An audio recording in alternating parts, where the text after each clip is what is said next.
Wait, stop. That's the one.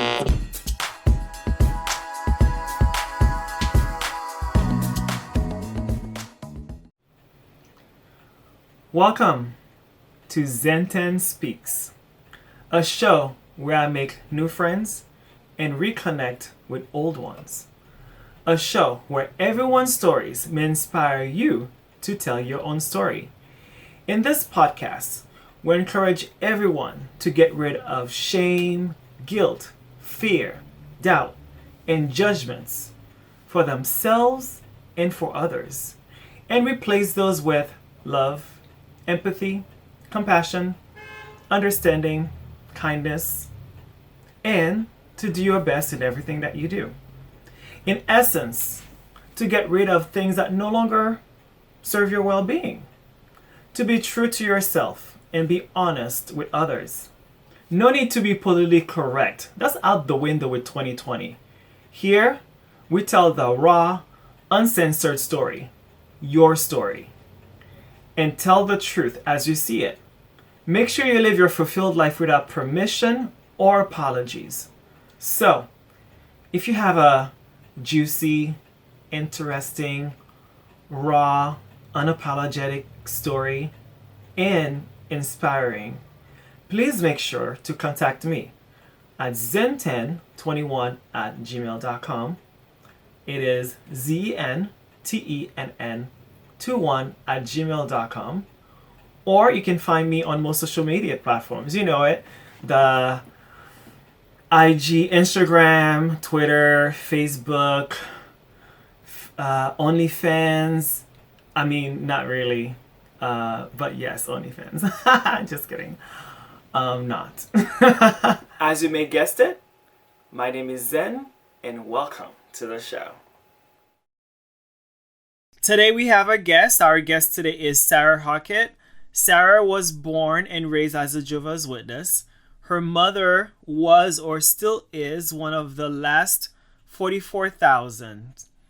And we'll talk about that, what that means later. Sarah was a very zealous, and she took being Jehovah's Witness very seriously. She was a Jehovah's Witness poster child. And so I'm very excited to have Sarah on the call today because I was also a zealous Jehovah's Witness. So welcome to the show, Sarah. Thank you for being here. Thank you for having me. Definitely. So tell us about who you are and what brings you joy. Well, I am a 53-year-old mother of two adult sons, and they are the most amazing part of my life and a big part of why I left the Jehovah's Witness cult. And I find joy in just, I love to interact with people. I am a budding artist, and I just enjoy just people now, without judgment. Oh, that's awesome. So tell us about your Jehovah's Witness story. Okay, well, my parents came into the truth back in the 60s. It was like 60, 61. My mom studied, and then my dad came in a year later. And we were raised very strictly. My dad was used as elder before there was even the elder arrangement. I think the elder arrangement came in the early 60s.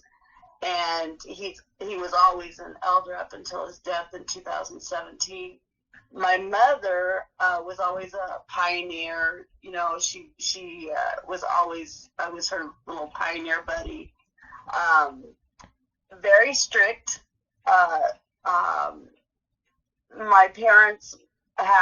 My mother is mentally unstable. She had a lot of psychiatric issues that were not resolved or even, addressed. And my father was an alcoholic and struggled with that for many, many years. So it was a very, dysfunctional growing up.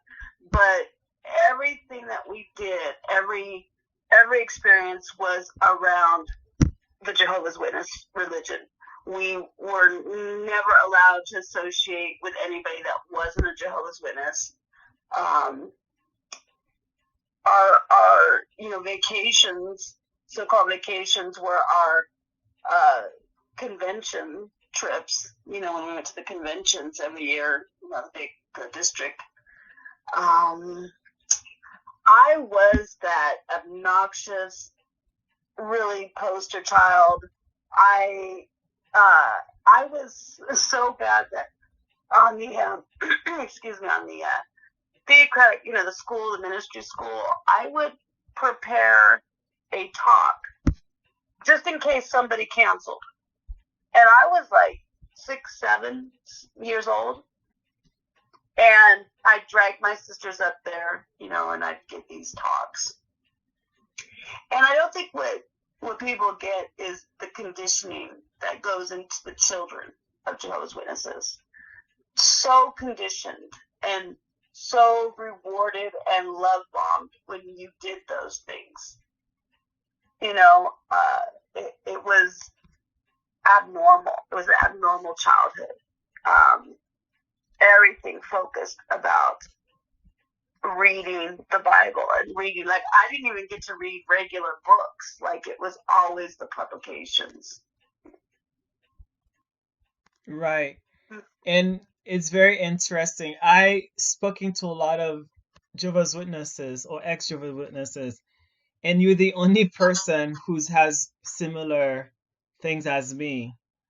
Oh, really? Because I took it seriously, and I grew up being stuttered and being special need, and I took it even when you have to make speeches, and I still even wanted to make speeches, and I did do speeches, and of course probably everyone probably was like, oh my god, this stutter kid again.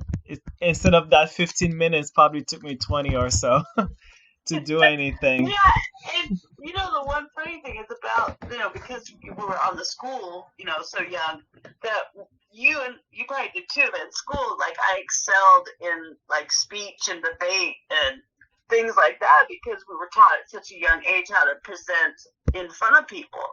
They even had me on a circuit assembly in San Jose, in the Fremont Circuit Assembly Hall. I was probably 7, and I was on a skit. You know how they do on the conventions? Right.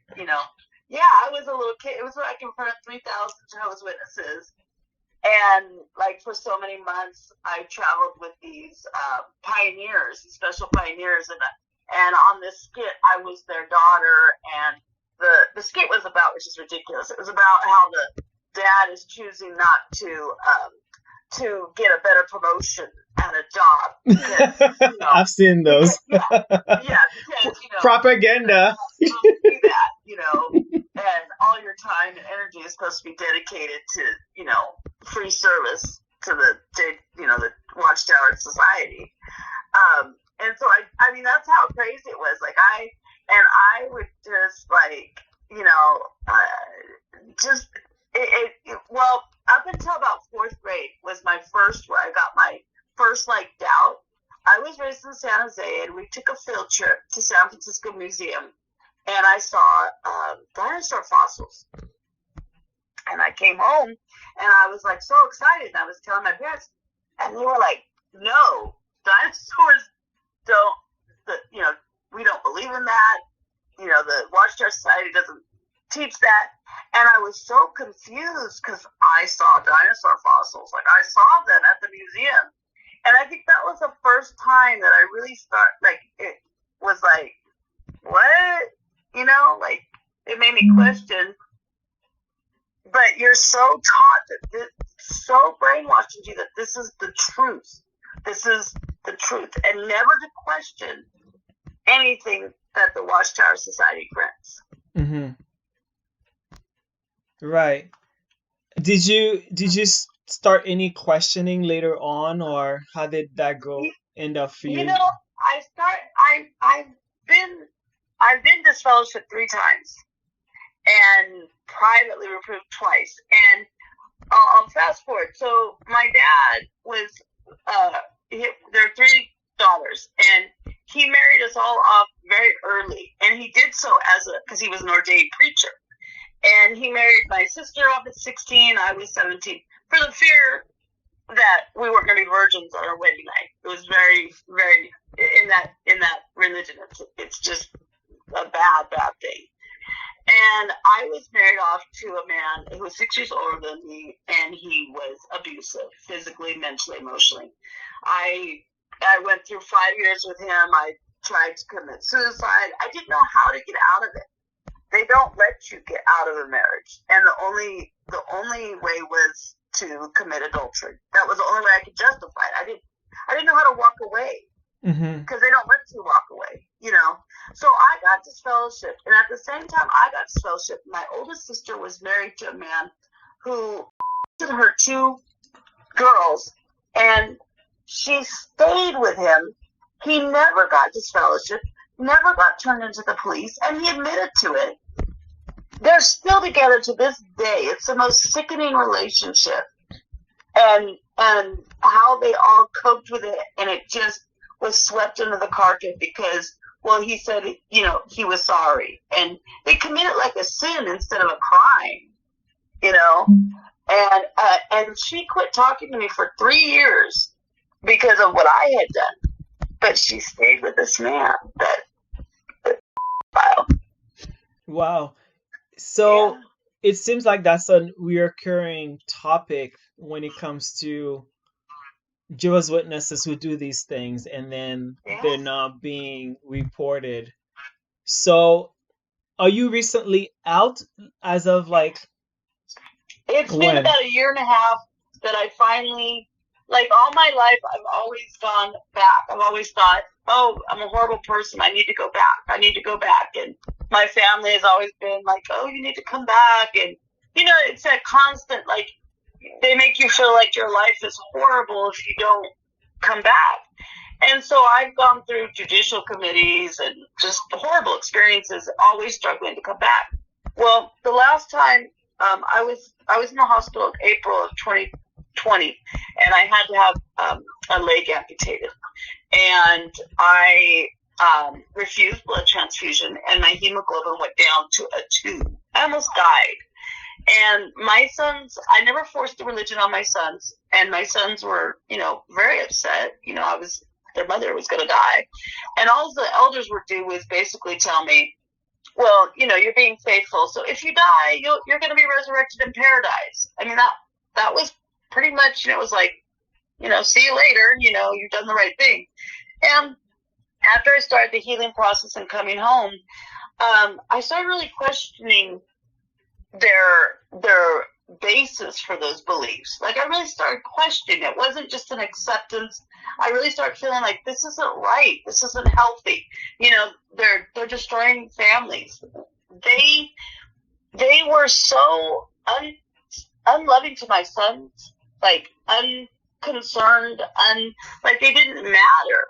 And it got to the point where they would tell me, and this has consistently been said, and I don't know if others have had this experience, but they would tell me if my sons didn't choose to be Jehovah's Witnesses, that they would die at Armageddon, but I would go to paradise, and out of Jehovah's, you know, kindness, he would wipe the memories of my sons out of my mind so I wouldn't be sad.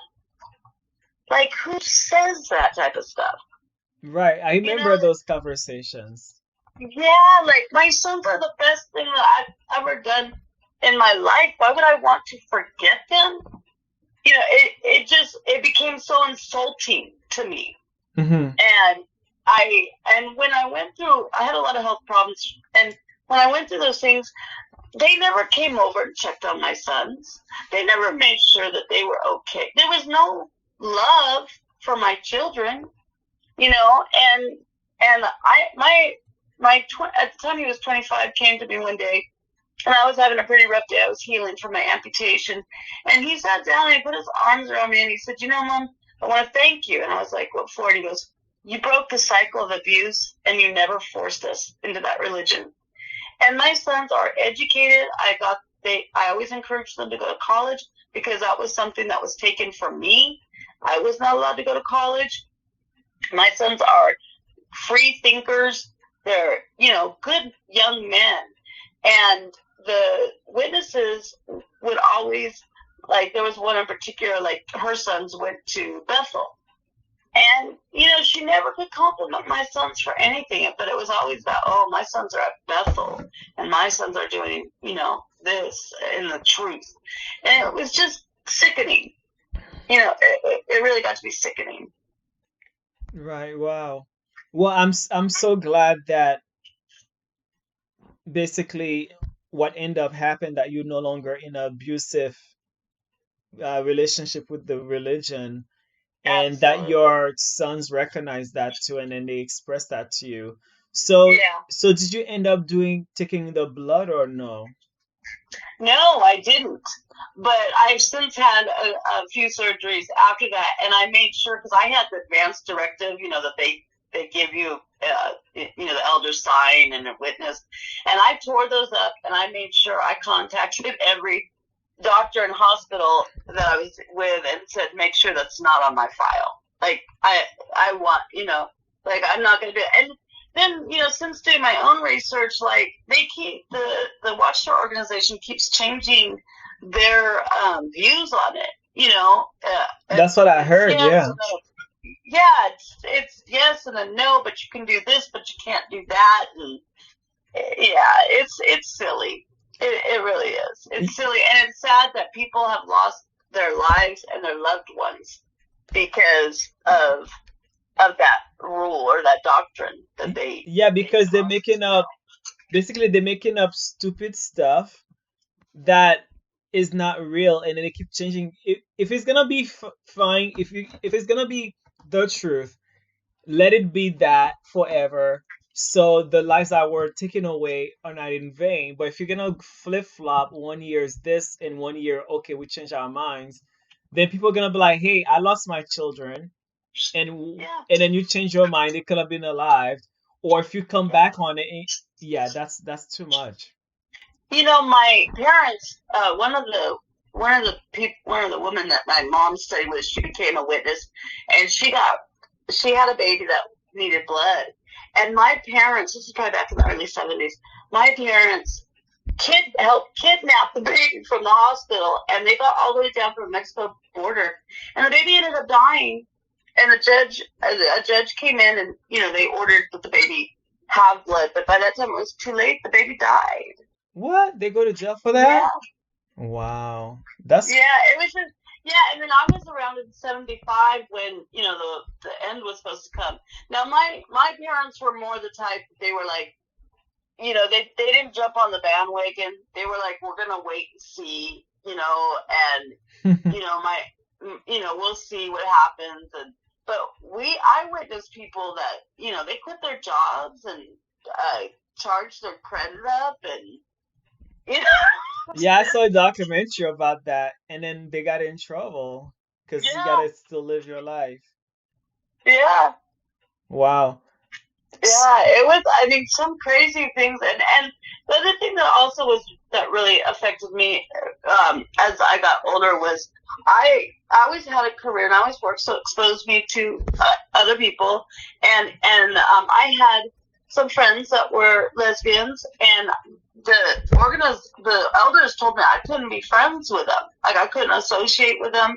And these were women that were very supportive to me while I was going through abusive relationships and just in life in general. Very strong, determined, positive women. And, I remember calling them and saying, oh, I can't be your friend. And how horrible. I can't be your friend anymore because, you're a lesbian. Like, what a ridiculous, what a horribly cruel thing to do. Like, Right. to people. Like, how is that love? And just to go back real quick to the judicial committees, because I've had several.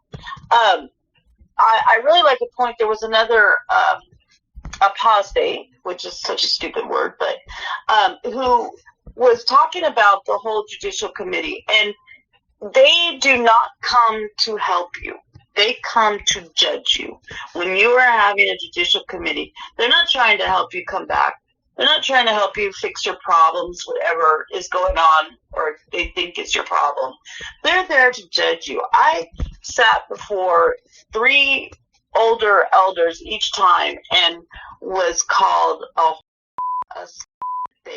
they ask intimate questions that is nobody's business, and they weren't trying to save me. They were trying to decide what judgment I was going to get, and I have an older sister that would tell me, why do you tell the truth? Why don't you just lie? And I'm like, well, if you think Jehovah is all knowing, like, doesn't that defeat the whole purpose? I mean, if that's true. That's true. Spirit, yeah, like who? It just confused me. I was like, and I'm not a liar.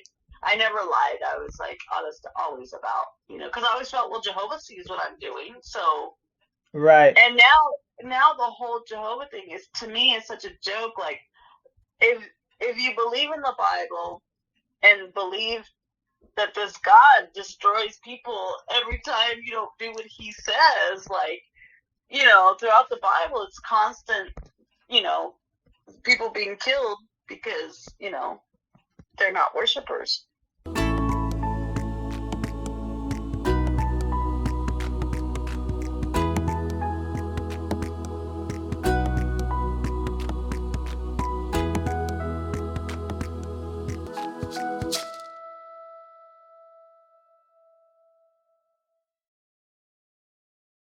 Right, right. So tell us about your married life. Did you say you got married twice or? No, I've been married 3 times. Oh, 3 So times. the first time I was married to another Jehovah's Witness, and he me on our wedding night, and he beat me through the 5 years I was married to him.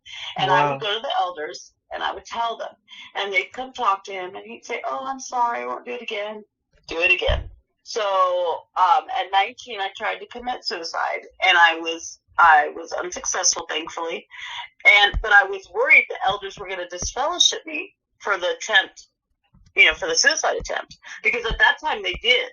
That was back in the probably like 80, 87, 88, and they were not. They are better now about psychiatric disabilities and suicide attempts and things like that. But at the time, they came to me at the hospital and said, "Just don't tell anyone.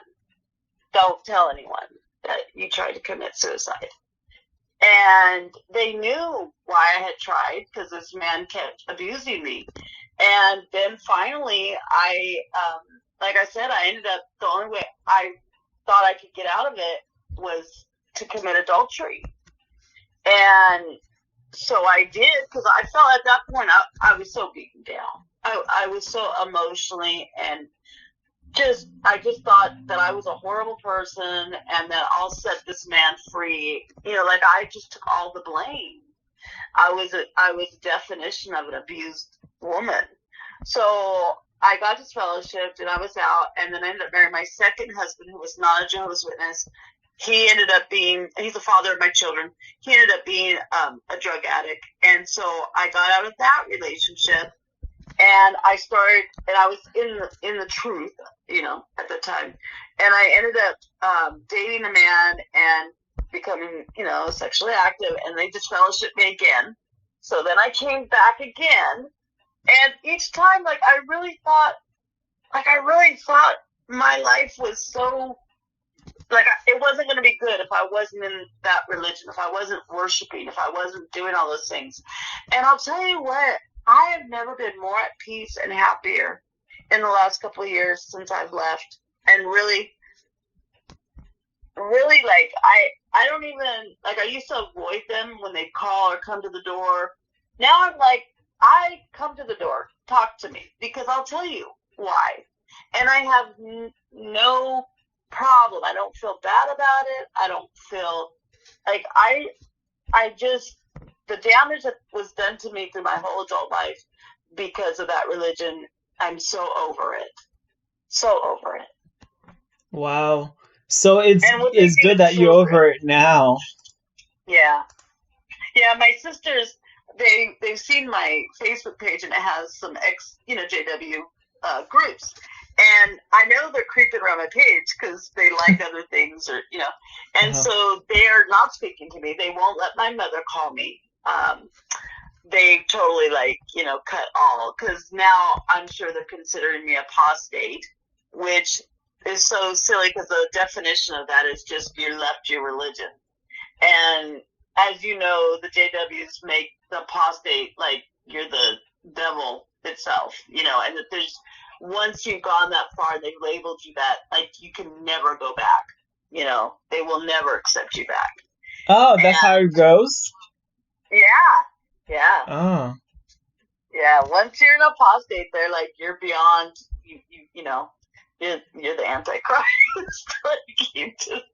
Yeah. I mean, it's kind of like good to, it's kind of like, if someone is a bad, if the narcissist refuse to be in relationship with you, it's good, because then you're not going to be in relationship with a bad person. Exactly. That's a really good way to define that. And I've listened to, I've done a lot of listening to ex-Jehovah's Witnesses, and I consider them like advocates. Like, they never bash. I've never heard anyone bash the regular JW coming to your door. The regular, JW is really, they really don't know. They're just following. Yeah, they're victims too, because we were one of them. Yes, it's the 8 men, the governing body, that are controlling the whole organization. And it's sickening how they encourage young ones to, dedicate their whole lives in free servitude, building things for the organization, and, not attaining any of their own goals, whether they're educational or otherwise, and just allowing them to experience life in a positive way without it. They don't live for now. They live for when the paradise comes. Right. So to me, they're like, when I was so miserable all the time, but then you're like, oh, but in the new order, I'll be perfect, and I'll get to ride a horse, or whatever they tell you to fantasize about, And when I became disabled, I'm in a wheelchair now, and I can't walk. And when I would come to the meetings, it was like, you're put on a pedestal. Oh, look at this poor sister who's disabled, and yet she can make the meetings. She can go out and service. She can pray. Oh, and yet, not any of them ever lifted a finger to take me to the doctors. One time I asked, and they made all types of excuses. The only time they'd come to see me is to study with me, and and to count time. Really, Wow, whatever happens to community and helping each other, and wow. But exactly.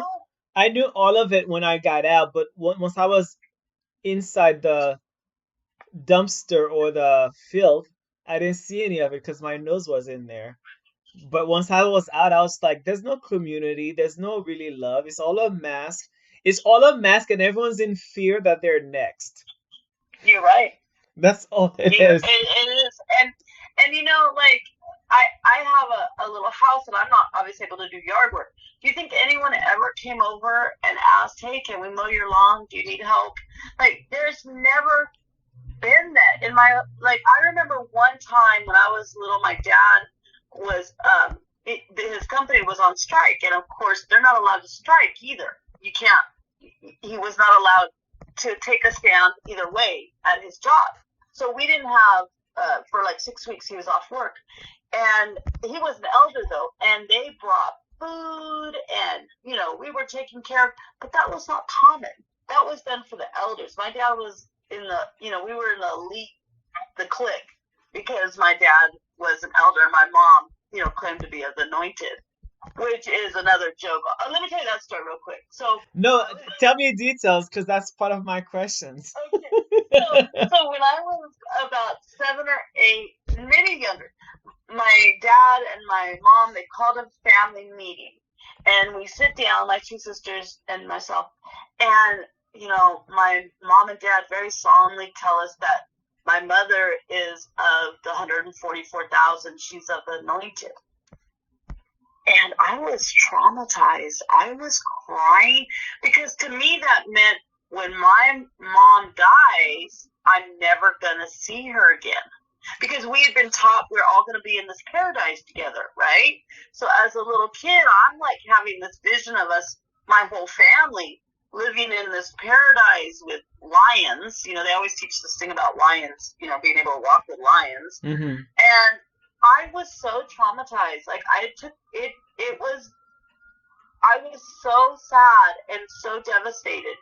And yet they made it like, oh, this is like, and then she only would like associate with other anointed. Like they all clicked together. I don't know if you've ever experienced that, but they were like, it was a special thing. And, every time the memorial came around, she got very solemn and, really played the part that, she was of this anointed. And she's badass crazy.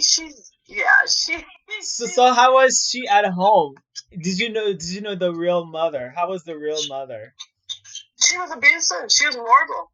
Wow. She was absolutely, she abused me with food. She wouldn't let me eat. My other sister, she would have my dad beat her as soon as she walked in the door. They had this board. Like, yeah, they were not. There was something really wrong. They were very wrong. They had other issues besides just the religion, but the religion like promoted that. That there was never any, and of course, if we would have said anything, nobody believed us because our dad was an elder and our mom was anointed. Right. And it just was like, I remember one time that I was like 12 or 13, and my mom sat me in the kitchen, and she was like grilling me that she knew because she felt since she was of the anointed, she had special powers. yeah, kind of like that. And she just knew I was doing something wrong. And for like an hour, she's grilling me like a Nazi, like just like you're doing something wrong. And I said, all I could think of, this is embarrassing, but all I could think of, I go, I masturbated. Like that's all I could think I did wrong. And she made my father study with me in the Bible about masturbation. You know how embarrassing. I was 12. My dad was coming and talking to me about, oh God, I wanted to die. And then every so often she just like grill me. Well, are you doing that still? Are you doing that still? Oh my God, talk about messing a kid up. Wow. Yeah, so I'm shocked that when you told me she's one of the 44,000, I didn't know women could be one of those. According to yeah. Yeah, somebody else recently told me the same thing, but yeah, and I knew there was a couple other elderly women that were also that I knew of the anointed. But yeah, and I don't know if it kind of got okay because my dad was an elder, maybe, maybe if she would have been a woman by herself, I don't know. Yeah, I'd never heard that because it was normal for my growing up to know of other women who were of the anointed. I know it was rare, like it wasn't a common thing. And she actually had this older brother that, like, when she was starting to say that, like, he was a big influence in our lives, and they talked a lot. They're really serious discussions about being of the anointed. I just say my mom is emotionally and mentally unstable, and she not that it was all her fault. Her mother was very abusive to her, so I think it's just a cycle of craziness.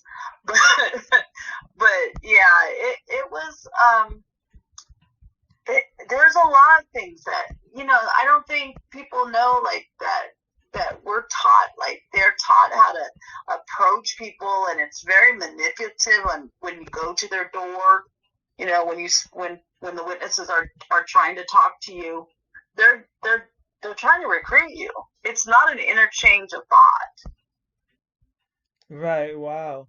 So being one of the 44,000, like, do you remember what the process she went through? Like, I wonder what the process is. Do you remember, or do you know? Yeah, she. Um, so from what I can remember, like she did a lot of studying about the anointed, did a lot of research, and I think she had to go to the elders and let them know that she felt she was of the anointed, and they questioned and talked to her for extensively, from what I can remember, and then it was just accepted. Like she just started partaking at the memorial, and it was really hard for us girls because once she started doing that, like people, they wanted to know all about her, and they wanted to know why she thought, and, we were just told, well, it's between her and Jehovah, and she just believes she is, and for a long time we were really proud about it because, our moms are anointed, or at least I was. I don't know about my sisters. My sisters are 4 and 8 years older than me, so they have different experiences, but it was just kind of, and now as we got older, as I got older, between us girls, we would make jokes about mom being anointed. Like, yeah, right, it's crazy. Well, another funny thing too, because they teach that, if I can remember right, they said if you lie about it, you'll die right on spot. Yeah. If you remember the story of Ananas and Sapphira, like those ones who died, they died because they lied. So basically, it's like a fear tactic because it's all a lie anyway. So if you're gonna lie about it or think you are right, since such thing does not exist, you're not gonna die on the spot. Right, and now, so my mother has dementia now, but my dad died in 2017, and she'll talk about seeing him in the New Order, and like, one day she's talking like she's going to heaven, the next day she's talking like she's going to be on the earth, and they used to do the other thing they used to say, or she would say, was there was a belief that some of the anointed might make it through Armageddon without dying, and then at some point they would be raised to the heavens. Like they keep changing what that really means, what the process is, So it was just all very confusing. Do you remember my book of Bible stories? Yeah, the yellow one. Yeah. When we got that book, I read it complete from San Francisco to San Jose. I had read the whole book.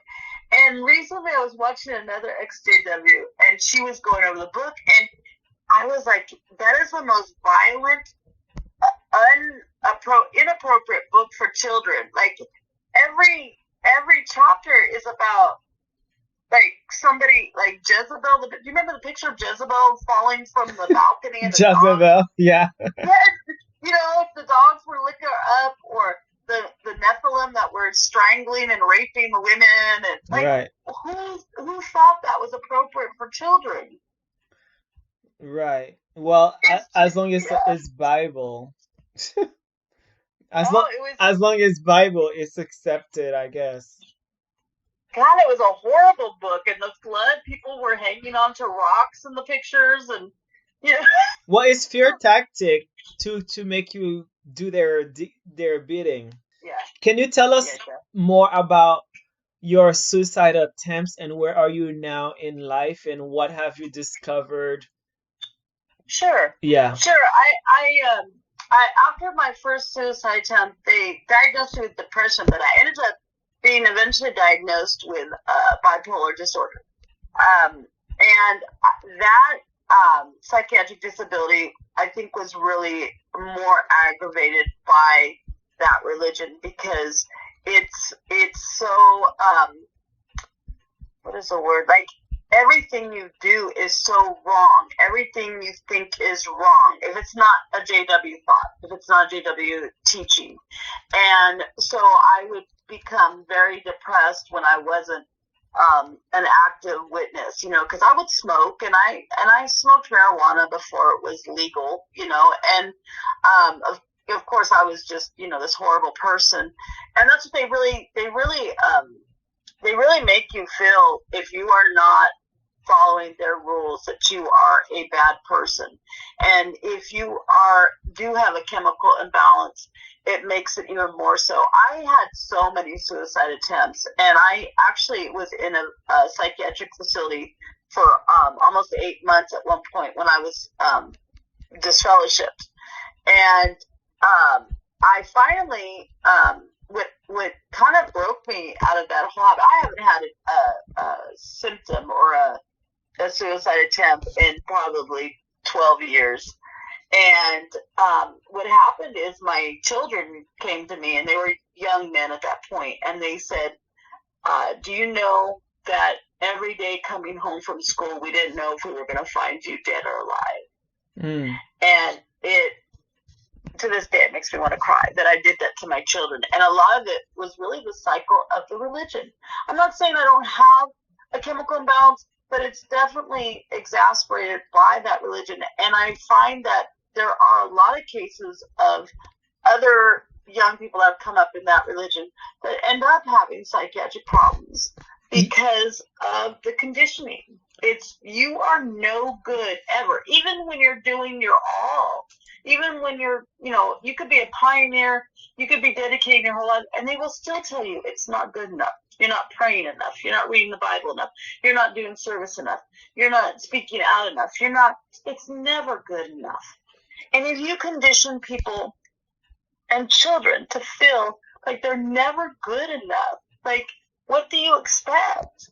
Like, how do you expect people to live their lives in a healthy way if you're always being told you're not good enough?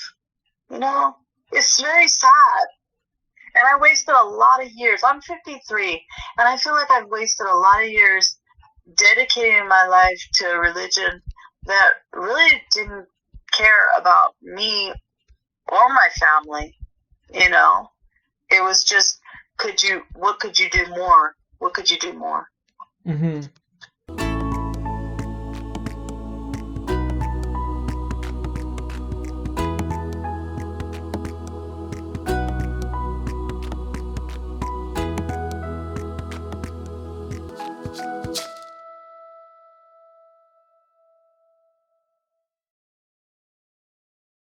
Yeah, and as you mentioned, your environment can definitely push you to the edge or inspire you to do better. So being in that environment did not help at all. No. With the No, and I remember my first suicide attempt. I woke up and my dad was by my bed. I was in ICU, and he said, "I know how you felt. I tried before. I tried too." And I really think my dad struggled because he struggled with alcoholism, and he would go to the elders and tell them, "I shouldn't be an elder. I'm having a problem with alcohol," and they would, "No, you're doing fine. We'll support you." They never took him off, and he was a good man. I think it would have been interesting if I could have had this conversation I'm having now with him, because he did a lot of research and he really studied, and it would have been nice to have been able to stand my ground with him and said, seemingly really think, because with my dad there was no, and in that religion there's no gray, it's black and white. It's you either do it or you don't. Yeah, me too. Like, I had to learn to have balance with that, because sometimes I wonder, was I born with an extreme personality, or is it because it was conditioning to be just black and white? Right. Yeah.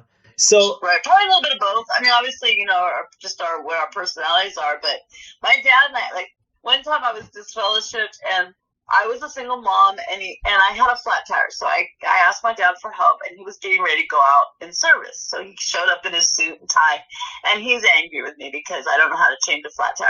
And then he proceeds to, in front of my 3- and 4-year-old sons, in my front yard, call me in front of my entire neighborhood. I mean, he was loud, and tell me what horrible woman I am because I'm not following, the JW rules and worshiping Jehovah. And so he gets done with his spiel, and then he goes to hug me goodbye. And I backed up because I'm not going to hug you after you just tore me down. And then then he ranted and raved. He didn't speak to me for a couple of years after that. We didn't talk. What's your relationship with your dad now? Well, he passed in 2017. The interesting part with that is once I was diagnosed with a psychiatric disability, I think he felt like he could blame everything on that. You know what I mean? Like if I was disfellowship or I was not following, it was, oh, well, she's having problems with her bipolar, which really that's not what was going on. And so I think, and then when I became physically disabled, I think as a parent, it really broke his heart. He was softened, and he was kind to me. He was good to me, and as he aged, he got a little softer, and I've had a lot of individuals tell me through the years that my dad was very kind as an elder to them. He was not the elder that came in and ripped you apart, but it was different with his girls. He expected more of us, Wow. Yeah. So it was an interesting upbringing. Yeah. So any wise words to anyone who's gone through similar situation as you have in the home and in being in the hall? Yeah. Do your research. Don't be afraid to question. Like, they're so against any questions, and if to me, it's like, if you really have the truth, then you should welcome questions. Don't be afraid to find support with other people that you've been told are apostates or ex-Jehovah's Witnesses. And don't be afraid to accept kindness from just other people. Like, don't be so afraid of the world. Everyone outside of that JW religion, they are, terrible people. And I've met the most supportive and kind people that have not been Jehovah's Witnesses, and have been supportive and loving and, and really helped me through. And I have true friends now, because the friends that you have in that religion, they will drop you like a hot potato the minute you're disfellowshipped. Right. I had a girl just recently, the last couple of years, she, claimed to be my best friend, and we did everything, and as soon as I quit going to the meetings, she wouldn't return my phone calls. I wrote her a letter. Like, yeah, that's not a friend. That's not a true friend. That is so true, because they would tell you, hey, don't make friends outside. It's because they know if you do, you're gonna find out they are actually the false. That's why that's why it's propaganda with words. That's why they call themselves the truth when it's actually not, but they force you to say it is the truth. It wants to talk to a worldly person, and then you're gonna find out they're not the truth, and you can actually get the support that you need. Because if you do not have any worldly person, friends, once you leave, you're gonna be alone and miserable, and they're gonna be like, see, you miserable in the world, come back to us.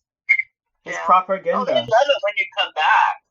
Oh, they're, you're just, they love bomb you, and you come back to the truth, and they make, and and then as soon as you, if you don't, they're not your friends. And my mom and dad, like when I was going through high school, they made me walk home at lunchtime every day, rain, cold, heat, to eat at home. They would not even allow me to eat lunch at school. Oh, wow. Because I would associate with, worldly people. So, what would you like to see done by the local government when it comes to Jehovah's Witness and child abuse? Oh, I definitely think that they should. I don't know what the law would do, but they should be. They should have to turn people in.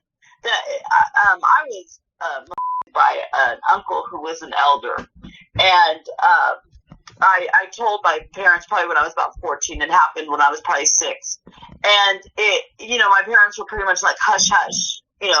Don't say anything because, you don't know for sure. And I'm like, yeah, I do know for sure, but okay, that's what they do. They sweep it under the carpet. I think it's horrendous. I think, this 2-person witness thing, it's not a sin, it's a crime. it's an assault. We're not talking about seeing somebody have an affair, or I remember my dad being on. They would go and sit outside, like if somebody they said was having an affair, they would sit outside their house and see if the lights shut off. And I guess if the lights shut off, that meant they were having sex. Like, it was ridiculous. So, but going back to the children thing, like, yeah, that is absolutely, they need to be. It needs to be changed. There needs to be some sort of retribution for those that have been or assaulted. There's stories of sisters, being assaulted by other elders. Like, there's just a lot of things going on that is just too hush hush. Don't tell anybody, it doesn't exist, because this is the true religion. Or you get the other. This is what I've heard a lot is, well, it's the right, it's the truth, it's the right, the only true religion, but men are still imperfect, so things do happen, but it's not the religion, it's just imperfection. Right, covering their asses, of course. Yep. So do you think there's a bias when it comes to the way they treat women and men? Oh, absolutely. Can you, as a woman, can you tell us about your experience? I mean, you are allowed to have parts, but you're never allowed to speak. And the whole putting the handkerchief on your head to say a prayer in front of an unbaptized young man or young child, it's just demeaning. And I guess what I went through, as far as my first marriage and the whole adultery, they having a judiciary committee that doesn't even have a woman to speak to another woman. Like, there's no women elders, or how do they counsel women? They don't, without even another woman. You know what I mean? Like, there's no other woman available or used to help reach another woman. And when I was talking about being abused, again, I was going to other men, and there was no women to talk to, in authority anyway. Right. And everything is deferred, and you have to be submissive, and it's just a very demeaning culture. And I always feel like that's what I was raised in. Like, I'm half white and half Mexican, but I feel like the culture I was raised in was Jehovah's Witness. Mm-hmm. I didn't get raised in what my race was. It was about the religion. Yeah, I felt the same way too. I was born in Haiti, but raised in the United States. And not until I got out, I became different than a religion. I became American, really. And right. But there are some things which I wanted to ask you. What are some principles that you've learned from being Jehovah's Witness that you still kept? Or even, not even, or honesty, principles or practices? Being honest, like, that was a big one when we were growing up, was that, if you even lied, you were going to die at Armageddon. I mean, that sounds crazy. Like, if we took a candy out of the candy dish and lied about it, we were told, you're going to die at Armageddon if you don't tell us the truth. So I think that has always stuck with me. Like, I'm not a liar. Like, I'm super honest, whatever the consequences are. It's not a bad thing, but, if you do it for the right reason, you should be honest because it's just the right thing to do, not because you fear you're going to die at Armageddon. I think because of the preaching work, I'm social. I enjoy interacting with people, and I don't know if this is. I think because of what I've gone through, I'm so much more sympathetic to, like, when I see other witnesses that have, they're trying to reach out to, they're so sad. Like, you never see anybody really happy in that religion. Not really.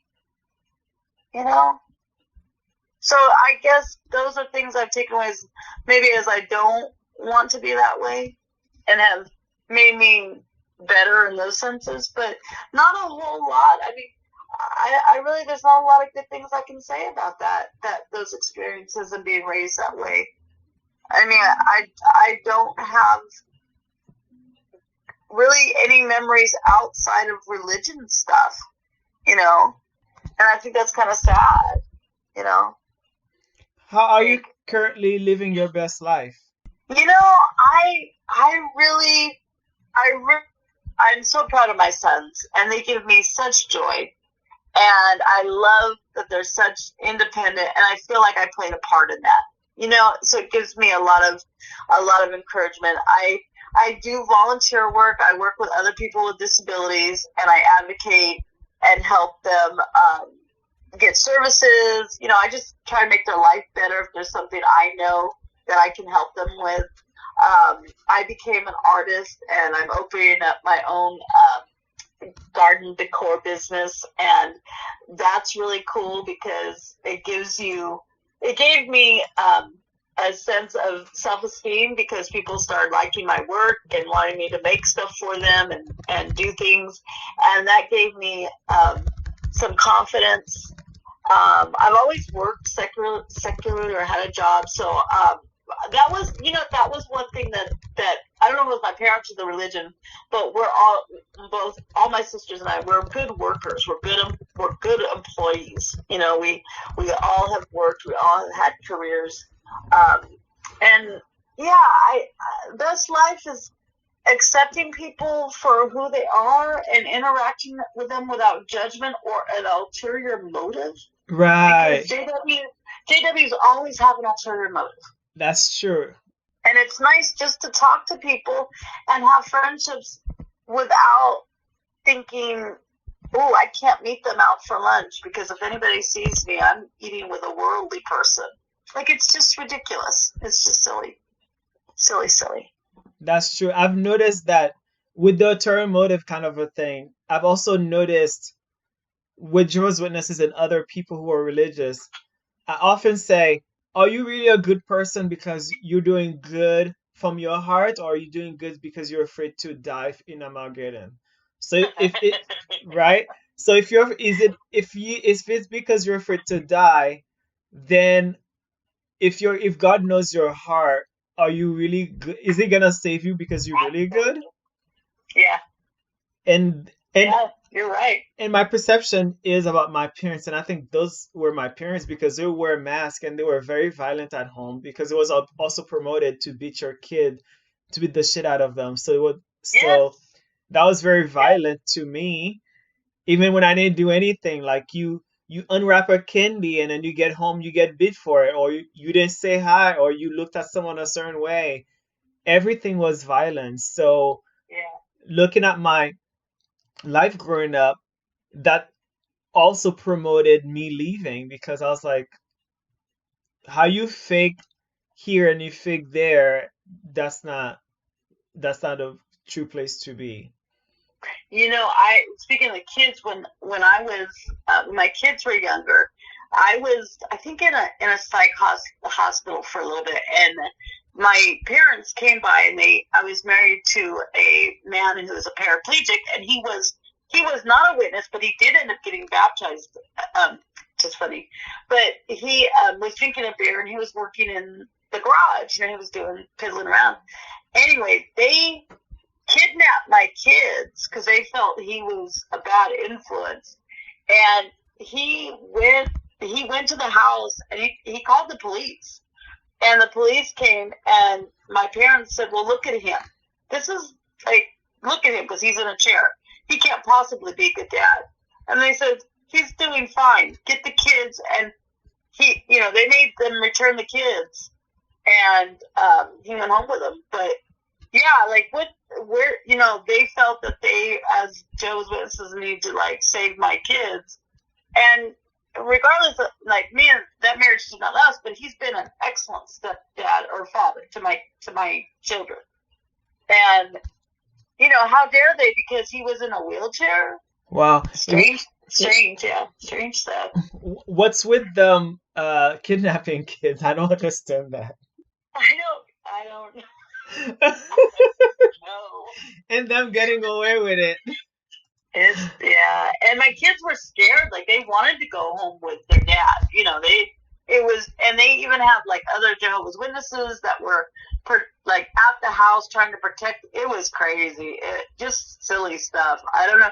I think they get in their mind. I mean, I think they really feel that they are justified because this is what they believe Jehovah wants them to do, or the organization wants them to do. Right.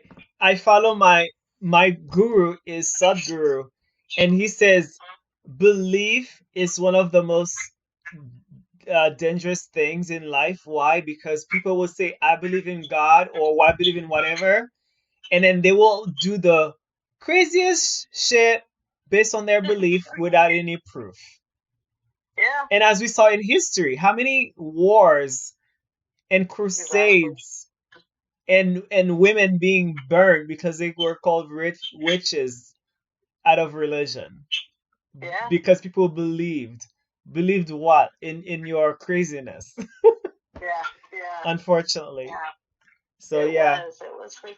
And what's sad, I mean, to this day is that it caused a divide within my family. Like I have a lot of cousins that left years ago, and my sisters, like even at my dad's funeral, I was not active at the time, and all people could say to me was, "Oh, if you come back, you'll get to see your dad again." Like there was no, and I don't know if you've been to weddings or funerals of Jehovah's Witnesses, but you don't get to talk at a funeral. Like you don't get to say anything about your loved one. It's all about the religion the or Jesus. Yeah, the hope.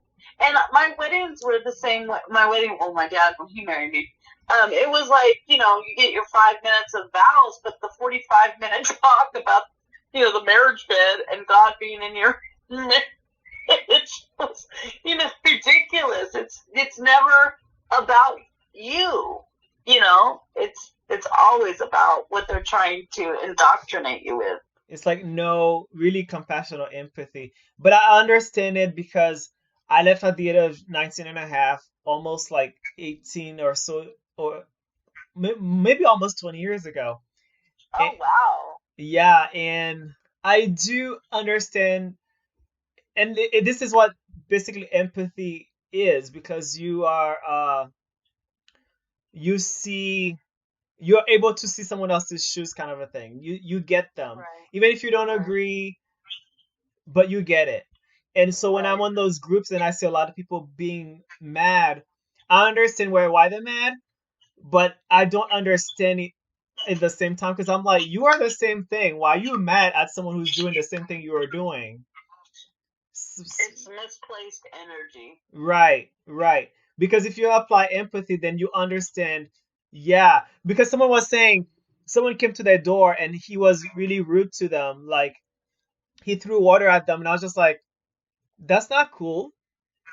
Right. Because you went door to door too. Like if someone did that to you, then you would say, see, it's the true religion because I'm being persecuted. I'm being persecuted. Yeah, Satan was trying to get me. Yeah. So now you're doing that. What's your Now, point? you have experience. My mother, somebody else brought this up too. My mother, because she thought she was divinely inspired and she had more Holy Spirit than anybody else, right? Because she was of the 144,000. Anyway, when we would go to like garage sales or like the thrift store, they teach you that like demons can attach to objects. And so she would make us so paranoid. Like if she brought something in the house, if we bought something from somebody, she would like say, "Oh no, there's demons in the house, and it's from that piece of whatever you brought home." Like it was so weird. And if you had, you couldn't watch a horror. I don't like horror movies anyway, but you couldn't watch, horror movies or scary movies, because demons were going to attack you. Like, that was a big thing back in the 70s. I don't know if they do it so much now, but growing up, or I don't know if it was just because my mother was crazy, but it was a big thing that demons were going to attack you.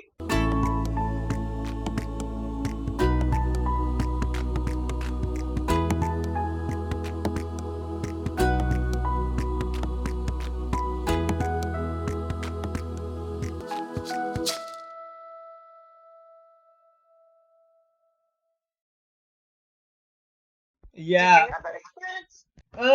I don't remember these kind of details, but Yeah, you want, yeah. I was pretty much, I don't know what better word to use, but I was pretty much special need growing up. Uh, And so a lot of my years being blacked out because really I was a robot. So aw, I just remember most of my years when I left because that's when my eyes really opened and that's when right, my brain opened. right. So, but I remember some stuff, but not a lot of stuff because I was just going with protocol. Right, right. No, yeah, and yeah, it was strange. It was just so strange. Everything was demonic, and you were gonna get possessed and strange. What is your takeaway from your experience? I feel like I wasted a lot of time and energy, and I Hmm. feel really bad for, like, there was one girl that I actually studied with that became a witness, and I feel bad for that. I feel I've tried to find her to like reach out. Like, I just feel it's such a judgmental religion, and it doesn't let you be your true self, like really who you are, and really, I mean, if you believe in God or a creator, which you believe in, like you're so conditioned into what they want you to believe and act like, that you miss opportunities in life. You not just secular or financial, I mean just opportunities to grow and Hmm. to be better humans to each other. Would you ever join anything else, or where are you now spiritually or mentally when it No, comes to? I would never join a religion. Um, I really don't. I'm kind of going through a process where I really don't know what I believe right now. I try to focus on being a kind, and I know it sounds very simplistic and everybody says it, but just a loving person and accepting and non-judgmental, and just trying to follow those guidelines and explore, other ways of thinking. I don't really feel the need to, like, some people really get into, like, do they believe in the Bible? Do they believe in God? I don't know. I don't know if I believe all that anymore. I just want. I've gone through so much physically with my health that I just want to appreciate each moment I have. It's not guaranteed. I literally became disabled overnight. It wasn't a long sickness. It wasn't something I prepared for. It wasn't an accident. And it made me think about the things that I value. And it's my relationships with people. And that religion controls your relationships. It doesn't allow you to free think and enjoy people. And I love hearing what other people think. It's amazing. Like, everyone has. My mom said to me recently, she's like, well, at least we all have a choice. Jehovah gives us a choice. I go, yeah, but your choice, the choice you're saying he gives us, is either you die or you live. Like, that's not really a choice, And, you either serve Jehovah and live, or you don't serve Jehovah and you die. And I just don't choose to think in those terms anymore. I think if there was such a loving God, why is it so complicated? Why are there so many questions? Exactly. Um, That's the number one for me. I've told that to not Jehovah's Witnesses, but I told that to myself, but I've asked that to Mormons when they talk to me. I'm like, listen, if God didn't want to play games, I'm not want to play games. Just be direct to me. Like, I'm not right. playing these games. And they say, well, if you pray God, he will, and if you're sincere wanting an answer, he will tell you. And I'm like, well, I don't have an answer. Oh, that means you were sincere. Okay, so be it then. Leave me the F alone. Like, let me live Yeah, my yeah, life. yeah, yeah. I just really like to enjoy. I really try to be positive and really, get through those moments. I'm thankful for my health I have now. I'm so grateful for my sons, that I've been able to kind of come full circle with them, and they're so proud of me, and they're so supportive, and they could have abandoned me because of the religion. The religion did nothing for them. Those people were never kind or considerate to my sons. And I got to the point where I was like, I would rather die at Armageddon with my sons. If that's what's going to happen, then what? Why would I turn my back on my sons? That's awesome, and that's loving, and that's very inspiring for any people in that religion or out, because that shunning thing is devastating, and it makes people commit suicide. It makes people have depression, and the shunning, actually, their tactic is the one that's actually making you live a bad life. It's not because the world is so bad. It's just they push you into depression and anxiety, and then they say, "See, look, life is bad." No, you're the one who's doing it to me. Yeah. Exactly. So you're in a constant state of fear. Mm-hmm. Yeah. I think it's been a wonderful experience. I really hope that I can be someone that it can be supportive to other people that want to exit. And some people want to fade. I personally, the last thing I would really like to know if there's a way to get my every Jehovah's Witness, they have a file on you, and I would like to write a letter asking for my records, because I would like to see what they wrote on me. And I mentioned a couple groups, and they said that I'd probably have to get an attorney involved. Like, they won't hand those over, and I find that to be really shady. Like, that, because I've had a lot of judicial committees, and so I'd like to see what they wrote on me. And because every congregation you go to, your file goes to that congregation. They send for it. Right. Maybe if you write to Bethel or one of those people, there's probably a way if you Google it, or someone probably have done that. Because I know the Mormons, I've talked to Mormons, they do have a procedure like that. And it seems like the procedure is very easy. They don't fight with them. I wonder if they really would give all the information, though. You know what I mean? Yeah, that's true. You never know. Yeah. I'll probably do it just out of curiosity, just to see what they say. I'm not going to get an attorney involved and all that, but I did read that you have to contact the secretary, the elder, whoever whoever the elder is at the secretary, and request it from them. So, they set up all these little loopholes, Mm-hmm. Yeah. Interesting. Well, thank you so much for having a talk with us today, Sarah. Yeah, definitely. And your story is very inspiring. No story is small, because individual experiences are important, and it is very vital for us to speak out what happened to us, because someone else who may have similar stories will be inspired, and it can help them do whatever they need to do personally. So, Absolutely. So I'm very grateful for other people have inspired me. Other people that have reached out, and your site, Floyd Evans, like, there's others, Critical Thinkers. There's a couple that does it. Like, there's some really people out there that are really kind and loving that want to help. They do. Yeah, definitely.